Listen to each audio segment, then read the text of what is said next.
السلام علیکم ورحمۃ اللہ وبرکاتہ۔ خواب ہر انسان کو دکھائی دیتے ہیں، ہم اور آپ بھی خواب دیکھتے ہیں۔ جب ہم کوئی اچھا خواب دیکھتے ہیں تو خواب میں بہت خوش ہو جاتے ہیں اور ایسا لگتا ہے یہ سب حقیقت ہے۔ جب جاگتے ہیں تو سوچتے ہیں کاش یہ حقیقت ہوتا، کاش یہ خواب سچ ہو جاتا، اس کی تعبیر سچی ہو جاتی۔ اور جب کوئی برا خواب دیکھتے ہیں تو یہ خیال کرتے ہیں بس یہ خواب ہی تو ہے۔ خواب کے بارے میں حدیث پاک میں ہے، صحیح بخاری شریف کی حدیث ہے، اللہ کے رسول صلی اللہ تعالیٰ علیہ وسلم نے ارشاد فرمایا، بشارتوں کے سوا کوئی چیز باقی نہیں رہی۔ صحابہ کرام نے دریافت کیا بشارتوں کا کیا مطلب ہے؟ آپ صلی اللہ علیہ وسلم نے فرمایا سچے خواب۔ سچے خواب نبوت کا 40واں حصہ ہیں۔ وحی الہی میں سب سے پہلی چیز جس سے حضور پر وحی الہی کا آغاز ہوا وہ سچے خواب تھے۔ خواب کی اقسام۔ امام محمد ابن سیرین رحمۃ اللہ علیہ نے یہ خوابوں کی تعبیر کے بہت بڑے امام ہیں۔ اپنی کتاب تعبیر الرؤیا میں لکھتے ہیں خواب 3 طرح کے ہوتے ہیں۔ حدیث نفس یعنی دلی خیالات، ہم دن بھر جو کام کرتے ہیں یا کسی چیز کے بارے میں سوچتے رہتے ہیں یا کسی چیز کا ذکر بار بار ہمارے سامنے کیا جاتا ہے، ہم رات کو سوتے ہیں تو وہی چیزیں ہم کو خواب میں دکھائی دیتی ہیں، ہماری نگاہوں کے سامنے ہوتی رہتی ہیں، دماغ میں گھومتی رہتی ہیں۔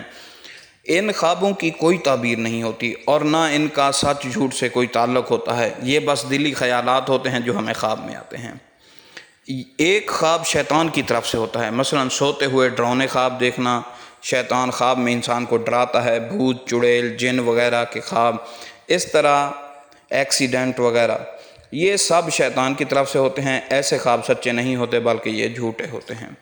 ایسے خوابوں کے بارے میں حدیث پاک میں ہے، رسول اللہ صلی اللہ علیہ وسلم نے فرمایا جب کوئی شخص برا خواب دیکھے تو 3 مرتبہ بائیں طرف تف کر کے شیطان سے اللہ کی پناہ مانگے اور اس کروٹ کو بدل ڈالے جس پر خواب دیکھنے کے وقت اٹھا تھا، اور ایسے خوابوں کو کسی سے بیان نہ کرے۔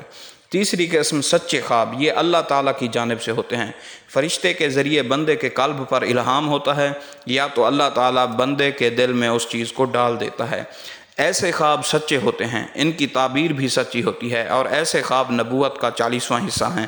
ایسے خواب انسانوں کے لیے بشارت ہیں۔ اگر آپ ایسے خواب دیکھیں تو اپنے بہت ہی قریبی انسان کو بتا دیں، ہر کسی کو نہ بتائیں۔